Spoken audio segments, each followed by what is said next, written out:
I chose you, Jeff. You're the one. You're the only one, Jeff. I chose you.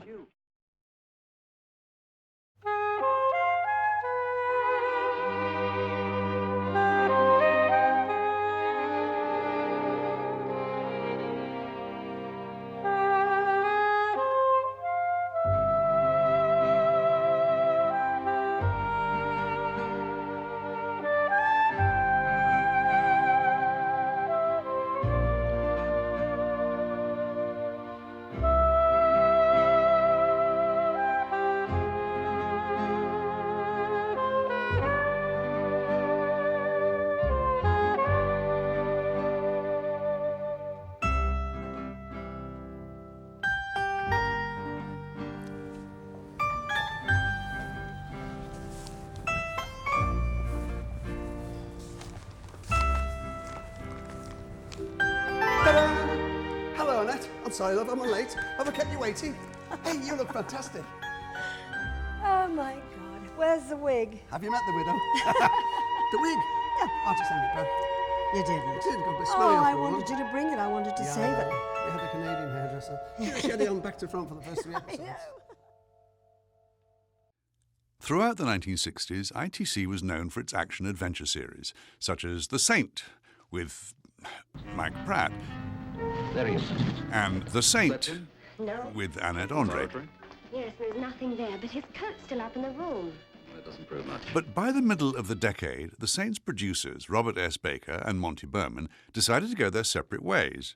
Bob Baker would go on to produce more saintly adventures, whilst Monty Berman teamed up with scriptwriter Dennis Spooner. The producer and writer had initially worked together on The Baron.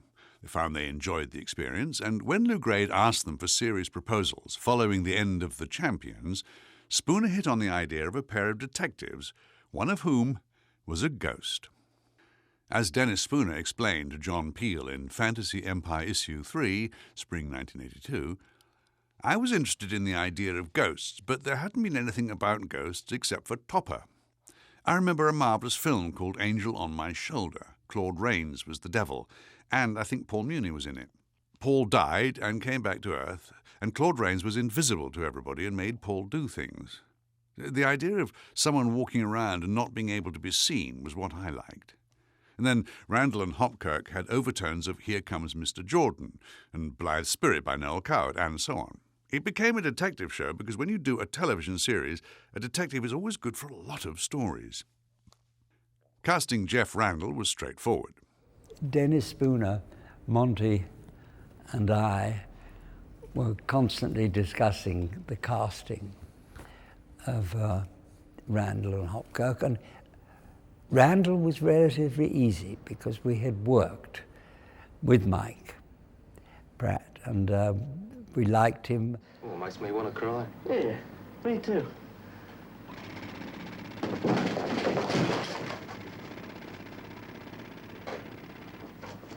Look, it'll be in a courtroom. Oh, we know that.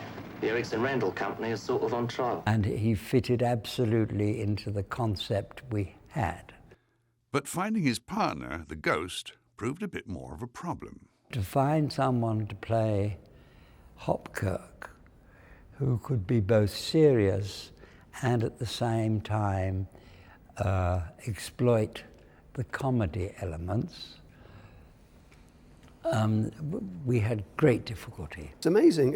It's a good lesson for anybody, this, actually. If you want to get into show business, take your wife out to a good restaurant and make her laugh. I had made a film with actually Sean Connery, and the producer of that film had introduced me to an Italian restaurant in Soho. And I was making my wife Rennie laugh her head off. And Cyril Frankel was sitting at the next table, and he happened to be the producer looking for somebody to play the ghost. And I didn't know this, I just made her laugh all evening. I think it was something to do with my sexual prowess, I can't remember.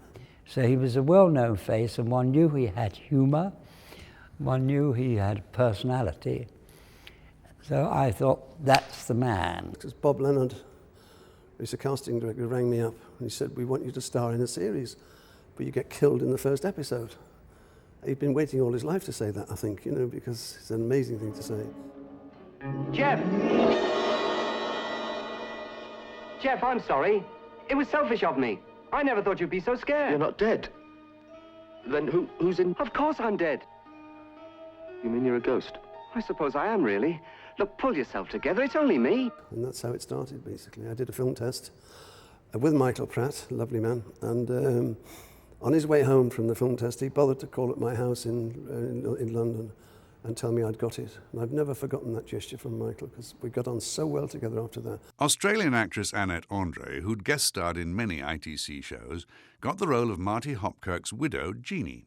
They were thinking of me because I did a lot of work for Bob Baker and Monty Berman.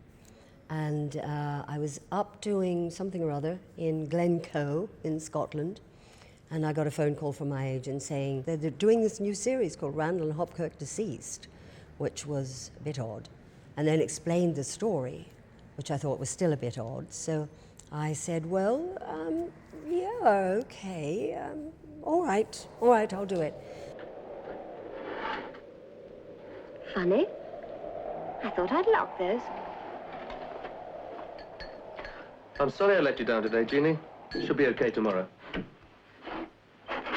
Fine. Where shall we meet then? Jeff?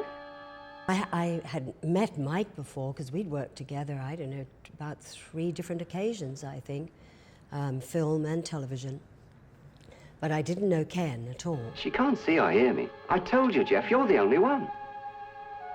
So you did? What? Annie was wonderful, always laughing. And we made up a song. Do you want to hear it? You want to hear this song? Listen to this. Randall and Hopkirk and Widow Jean together again on the telly machine. That was wonderful. We used to sing that on the set. I mean, it was a bit camp, but it doesn't matter. You know, it was fun. One problem was getting the right balance between humour and drama.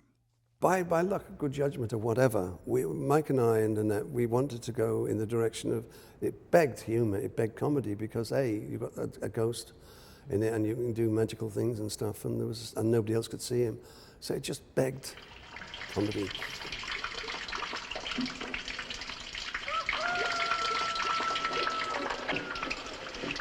Jeff, are you all right? Please. I love it here. Keeps my feet cool. Oh, Jeff, there's no need for all that. And I think we played it too seriously, or we were led to play it too seriously, when it was a very, very... It was demanding you to laugh. Many years later, when speaking to the venerable Time Screen magazine, Spooner recalled that the series had a checkered career because there were different theories from the people buying the series as to how it should work. To a certain extent, I was under pressure, insofar as if we did one that was very funny, people would get a bit scared and think, oh, God, this is almost a comedy, and really we're supposed to be making a detective series. So we made them a bit more serious, and they said, oh, we did like those funny ones. So it hovered about a bit. Kenneth, quite rightly, felt he wanted to bring out the comedy. What do you want me to do? Get in there, keep an eye on her and on the briefcase. Right.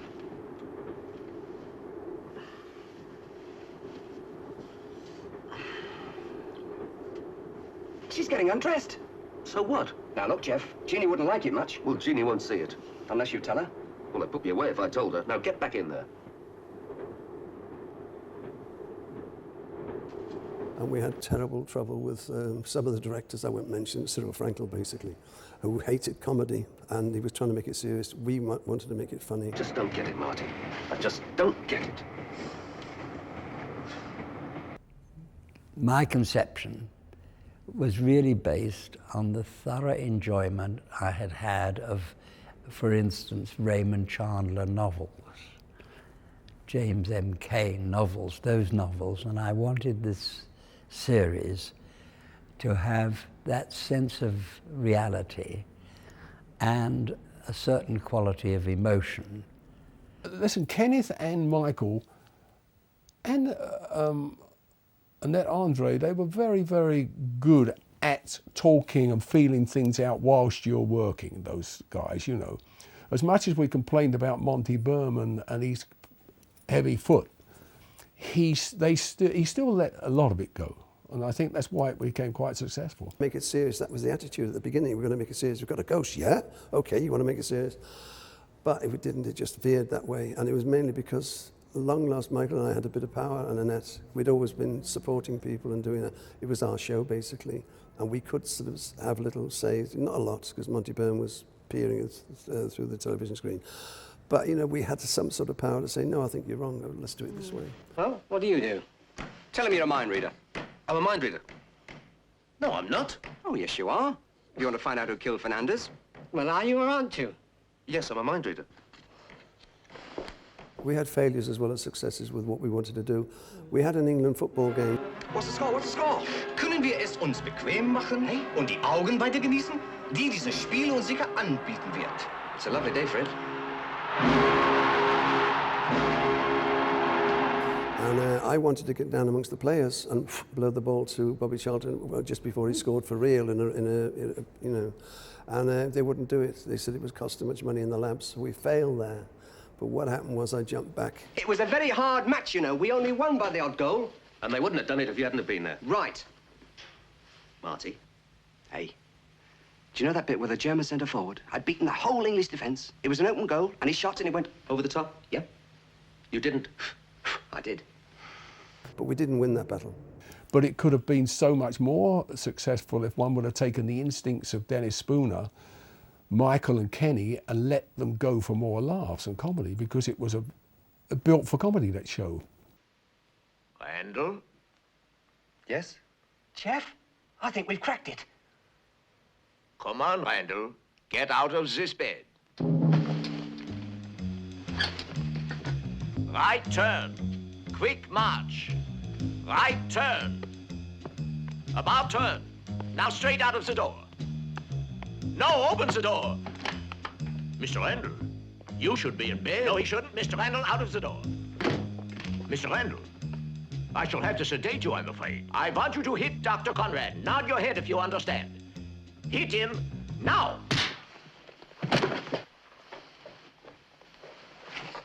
Well done.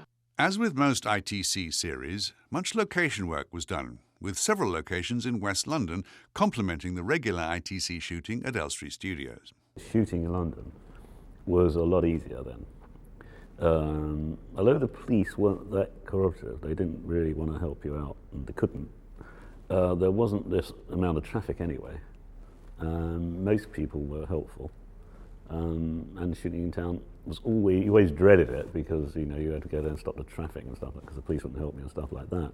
So you always took your life in your own hands, really. And we had a tame police sergeant there from London Wall, who used to come round to the studio with his family and his friends, and always go away with a little parcel of booze. But you know, the police were in those days far more cooperative. Nowadays, it's a murder shooting in London. But no, I used to like, it was good. I mean, if you watch it now, you can see there's no yellow lines, there's no you know, meters, and it brings back, oh, all those days were lovely, you know.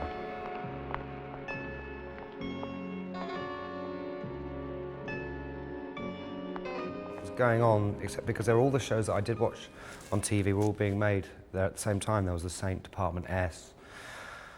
I don't know if they're actually doing Jason King then, but all of those, the Avengers, no, the Avengers wasn't there, was it? But And they all had signs outside the studios. It was like a row of village shops, only everyone was some fantastic TV series.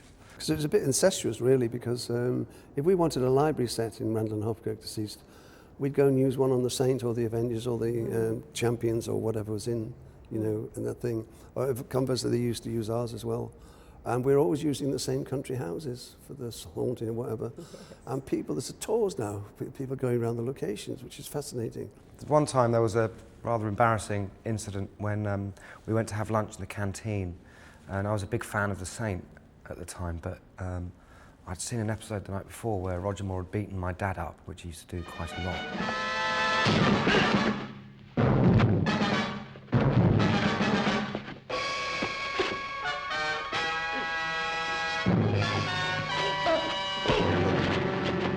Right, now where's that boat gone? I can't talk. Where's it gone? We were having lunch and Roger Moore came into the canteen and Dad went up to him and said, oh, listen, Roger, would you mind coming to say hello? Because, you know, my boy's a big fan. Roger goes, oh, I'd be delighted. And he came over to sit down with us and I was in a real grump because he'd beaten up my dad. And Mum said, oh, Guy, do you know who this is? And I said, no. And sent him away with his tail between his legs. Despite the other shows being filmed at the time, Monty Berman had his own concerns. We used to start in those days at 8:30 in the morning shooting, but we had to be there by 8 o'clock in the morning. We always tried to set up the first shot in the morning the night before and say, right, tomorrow morning we're going to be here and we're going to be doing this. And we'd do a line-up the night beforehand. Ken was to do a line-up with the director and the cameraman, and I would always have to be there. So the next morning at 8:30 in the morning, being paid from 8:30 but having to be there by 8 o'clock, the camera would turn over pretty well almost immediately. But Monty used to come on the set and watch. You'd always see him hovering, and he had one of those watches. He never wore a wristwatch. He had one which you pull out, open and close it, it winds itself. And you used to be able to hear this thing. he was not so much cost conscious, in my opinion, as he was time conscious. And when they were shooting on the other stages, like they were shooting the Avengers and Department S, we'd always try to beat the other crew by getting the shot in by 25 to 9, 20 to 9, latest quarter to 9. And I think we used to beat the other crews, Ken, quite a bit of the time. You had to, otherwise you get fired by Monty. You had to, otherwise Monty would fire you. Yeah.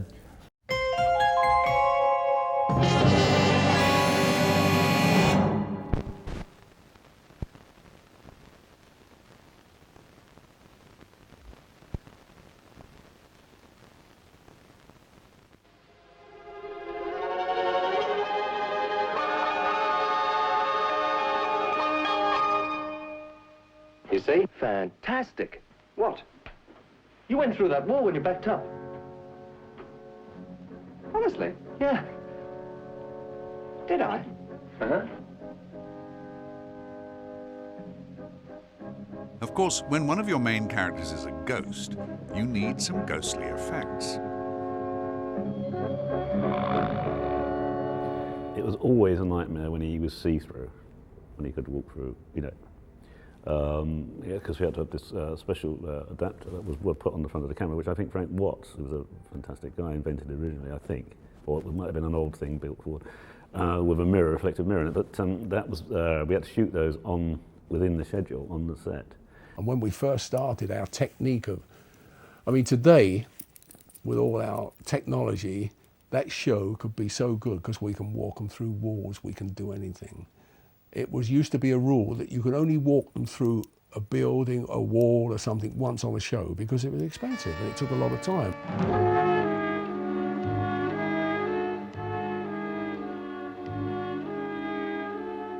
It's all right, Jeff. There's nobody here. You had to put a 45-degree glass on the camera. You had to black out one side of the set with black velvet. And then you walk Kenny around or wherever the ghost was going to be. And you could make it all happen. Very difficult timing-wise to sort out, and lining up and stuff like that. So I always, because of the schedule, I always dreaded those shots. The rest of it were all jump cuts.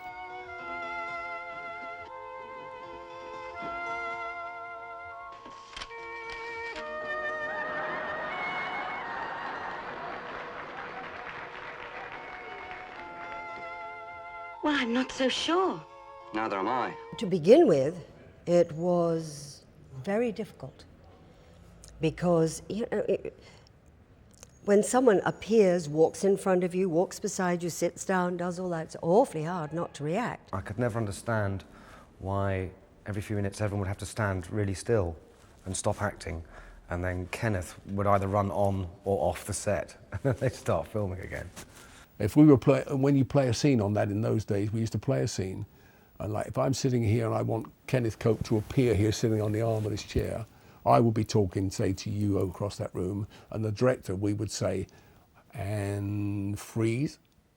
Now, Kenneth Cope, while I'm like this, walks in, sits down there, and we say, 1, 2, 3, go, and I carry on speaking exactly the same way. Now, in the editing room, that piece where I'm still, the editor would snip that out, so as I'm talking and my hands are moving, Kenneth Cope sits there, and it all works. I mean, we got them down to, especially the actors and Ken and those, got them down to another, you know, fine point. I mean, some of those jump cuts are amazing, actually, because they really do work. It's Jeannie. I'm on way over there now. It's too late. She's disappeared. Disappeared? Are you sure? I was there a few seconds ago. The bodyguard's going crazy. She's given him the slip. So it was difficult, but after a while you got used to it, and you know, it seemed to go all right, didn't it? Yeah, I don't think I was phased too often, except when you trod on my toe. I do remember that. No, we never held them up, really. And we got it in first or second takes or whatever, so they should have been very grateful. Yeah. I don't know what they're moaning about now, you know, it's 40 years later. But it was, it's a lot of fun, I mean, now it's so much easier with CGI and everything. You know, I say easier, but it costs a lot more money. But, you know, I mean, that's another thing why it looks so good around Hopkirk, because it was all done on the set, nothing was done in the labs or anything, really. To make Marty Hopkirk stand out as a spectre, Kenneth Cope's wardrobe was limited to a white suit. Well, several of them. One of the biggest problems used to be, the silly problem, that was Kenneth Cope's white suit.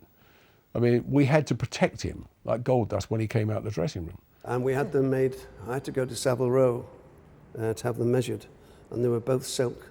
They had no pockets. But at the end of the show, they could stand up on their own with the Tipex, because we had minor stains and stuff. Yeah, biros and things. Laura Nightingale was the wardrobe mistress, and she was I wouldn't say a tyrant, she was fairly tough. She used to ride the crews very much, ride you and the second unit. You had to make sure it was safe, because you couldn't trust Kenny to have a sausage roll, which was the food that came round, you know, or in those days, which was forbidden now, it was bread and dripping. You used to get a slice of bread and dripping toast. Well, you mustn't sit Kenneth Cope down with that, because if he gets a mark on there, we're in trouble. Where have you been? Dinner? Where's Jeannie? I sent her home. You can't eat. I know, Jeff, but I can't break the habit. I like sitting at the table. You get the makeup, you know, like going on his suit or something. You only got to drop something on it, food-wise, and there was always a major, but they were always on the ball. Laura made sure of that. Always there, making sure that there was another jacket there, standing by to come on and all that sort of stuff. She was brilliant. She was quite frightening as a lady, but deep down she was actually great. I became very good friends with her. And visiting actresses got a bit upset. They thought I was, I got a hell of a reputation actually, because they'd say it's a print on the set, on the floor, and I'd take the jacket off, the pants came off, the boots came off, and I was left with a white shirt and a white tie and yellow underpants, because I support Everton as our second strip, you see. And I was stripping off to offer myself to them or whatever, but it was the way to do it, because we wanted to protect the suits, you know. Marty, was that you? Of course it was me. We didn't do too badly, did we? Well, you did all right. That's what I mean. Michael used to smoke like crazy in those days, jeton, goual, get cigarette ash, and you just could not have anything on Kenneth's clothes at all. And also, the other big problem was you mustn't put a shadow on him. So your lighting cameraman, he had quite a big problem, because you must never cast a shadow on Kenny. You could put a shadow across the wall or let it pass across another actor, but you couldn't put a shadow on the ghost. And the very last shot we did at Pinewood, it was in the tank at the back, the water thing, they said, because you have to check, as you know, whether there's the hair in the gate, it was a print, it was okay. And I jumped in the water with it. And I'm sorry I did, because that silk suit, although it was stained and hard with Tipex, it would have made a fortune on eBay, I think. But I mean, you know, it's gone now. And early on in the production, it was decided that Kenneth Cope should wear a wig.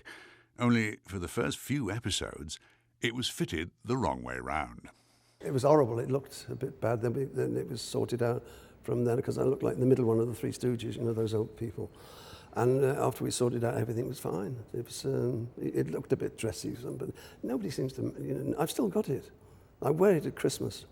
I put it on my head loosely, and I click my heels like a Nazi officer, and the wig flies off into the Christmas pudding. It's a ritual we have, you know. The majority of the episodes were written by a band of trusted writers, many of whom had worked with Berman and Spooner on previous ITC shows. Well, Dennis Spooner was a man of great charm, intelligence, and understanding of the bones of a story. Dennis was a lovely, lovely man and very, very clever. And I'm sure he died really a bit too young, really, because I'm sure he'd have gone on and done bigger and things, you know. One of the show's main writers was Tony Williamson, who'd worked on The Champions and Department S. Years later, he recalled to Time Screen magazine that, as a series, it was very satisfying to work on, largely due to Dennis Spooner's laid-back approach and Monty Berman's experienced control. I think the majority of the episodes had the right blend of comedy, which is not as easy as it looks, and there has been nothing quite like it since. Yeah, one of the scenes I used to like playing most of all on that show, it was great fun, was when Kenneth Cope, Marty and that were all together, and he thought that Michael Pratt was making a pass at his wife Jeannie, and Kenny would play these scenes very upset. He says, "What are you doing? What are you doing? You mustn't talk to her," or "Where'd you go last night?" and things like that. If they went out to dinner or something, because he always thought they were having an affair, and he looked at the fact that he was still married to her. Jeff, you've got to tell her. Tell her about what? Tell her about me. It's bigamy. Jeff, you've got to warn her. I'll do no such thing.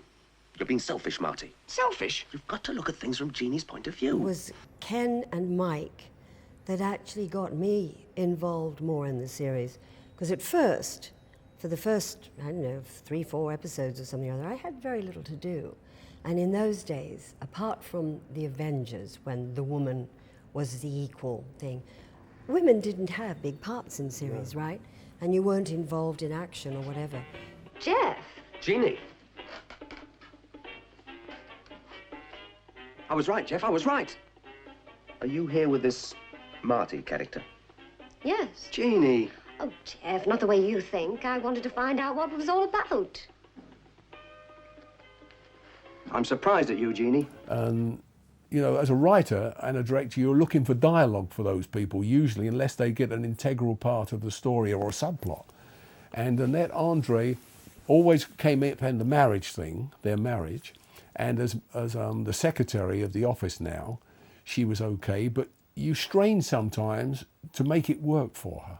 But Mike and Ken really tried to, you know, alter scripts, and then eventually I got involved as well to give me more stuff to do in it, you know. And we talked with Dennis Spooner, who was actually quite for it, wasn't he? Yeah. And so I became more involved. Kenny Cope was very good with her as well, and very protective of her, very protective of her. What about, Well, he's no bother.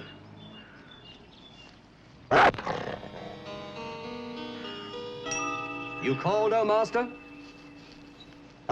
Rex? How many times have I told you now? Come on, behave yourself, Rex. Sleep. Go to sleep. Behave yourself. Now, listen, Rex. You and I have got to have an understanding. When I say go to sleep, I mean go to sleep, Rex. Come along. Jeannie. Away you go. Berman and Spooner were Bunny very rabbits, encouraging, though. Bunny rabbits. And when star Mike Pratt revealed that he'd written a script, they were happy to give him a chance. Mike wrote A Disturbing Case, which was funny. It was one of the funniest episodes and the funniest comedy sequence in the middle of it, where he's hypnotized, and I've had to use the voice of the psychiatrist or the hypnotist in it to get him to have a fight scene with about 4 or 5 different people, and it's brilliant. Mike is fantastic in it. Say hello, Philip. Hello, Philip. Hello, Mr. Randall. Hit him with your left hand. How, Mr. Randall? Hit him with your right hand. He's going to hit Mr. Randall. Duck! Hit him in the stomach. Hit him in the chin. Great, Jeff. Fantastic. You're working well. Come on. Left turn. Quick march. Other new writers included director Raymond Austin. But Dennis was a very good ally of everybody. You could have a laugh and joke with Dennis, and he was great. And he was one of the first. I was with him once after I started directing, and I thought of I said about this story idea. He said, well, why don't you write it? And I said, well, he said, go write it. So I went home and wrote an episode called That's How Murder Snowballs. And he was very encouraging about it. Take a card. Look at it. Hello, Jeff. He's cheated. 4 of hearts. It's the 4 of hearts. Even the stand-ins tried to get in on the act. But I did try to sell him an episode once that I wrote, and he bought the title. That's all he bought, because he's going to have one of his writers write it. But it was an idea I had, and it was Mike and Kenny, and they actually shot it with another writer writing it, and it was similar to my story. But in June 1969, towards the end of the show's production run, disaster struck. Star Mike Pratt had been celebrating his birthday and taken a tumble from a balcony.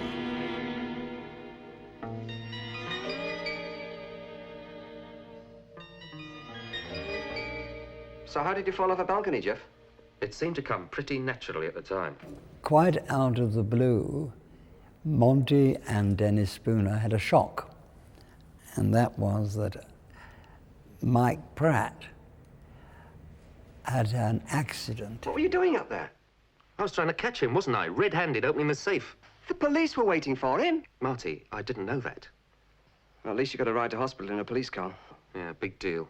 Makes a change. And he must have somehow slipped, lost his balance, and fallen right the way down into the basement, and broken a leg. And so suddenly, the next episode that was due to start in a couple of days, he wasn't going to be available. That was an overnight thing. People couldn't cope with that sort of thing now. You know, we never stopped shooting. Within overnight, Cyril and Dennis and that created a script. And Dennis, of course, came up with the idea of a hospital. But I never had a failure as big as this. Never? Never.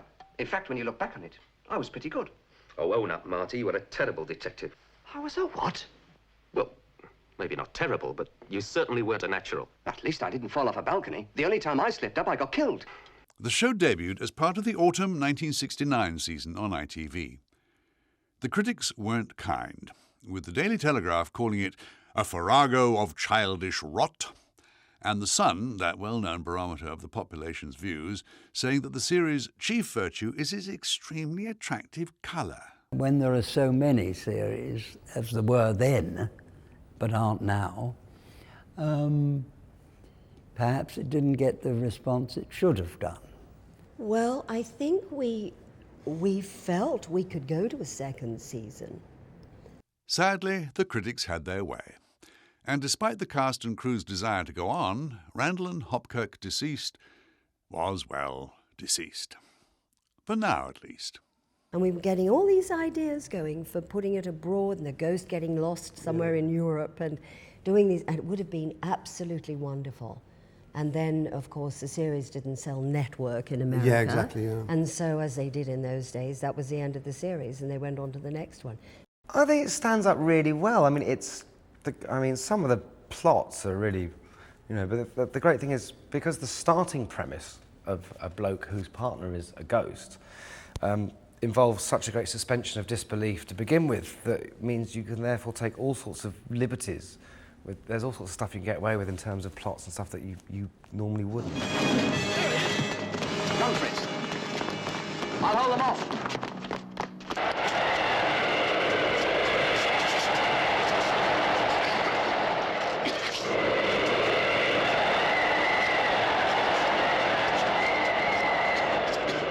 I think mainly, I'm really sad for myself that those days have gone, never to be had again by anyone. The children, you'd let your kids watch it, It wouldn't be, it's all great stuff. And I think now, you know, they're too heavy, these things. I mean, you know, you've got to have heavy stuff, but, you know, some of that's not made like that anymore. There's none of that sort of stuff going on. And I think it's a mistake. People should get a bit back to that. Certainly amongst my peers, it's remembered very, very fondly. We could have done another 26, yes. I think, yeah. I think we could have done, so long as they were still continuing with the humour. Yeah, because they were trying to get me into the Queen's boudoir and stuff, and also the House of the Parliament and the Prime Minister, influencing and sitting there in government and whatever. And with whom did you dine?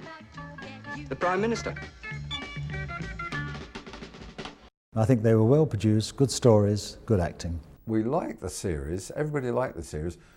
I don't think you ever see me in it, because don't forget, a stand-in doesn't get seen, except for that one shot on the first episode when Kenny gets knocked down and this big lummox lays over him and says, "Ah, he's dead." That was my claim to fame, but they dubbed me voice, so it was someone else's voice, not mine. You know, if you look at it, it actually holds up in today's world. It's dated in one way, but not dated so that you can't watch it. And I think it's because of the comedy. Warn me? About what? Your visitors. Too late. They've arrived. Typical. It's lovely. I don't know, what can you say? You know, it's funny because it seems to be, it's sort of, but it's, maybe it's just the rose-tinted glasses of memory, but it's kind of better remembered and seems to be better regarded as more time goes by, you know. You! We're still speaking then? Marty. Don't be like that, Jeff. If ever you get fed up with this business, we could make a fortune out of that wishing well. Marty, you're a materialist.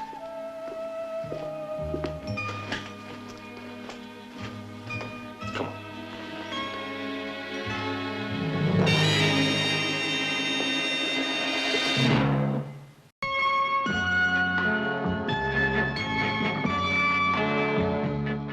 God, is that the time? I've got to go.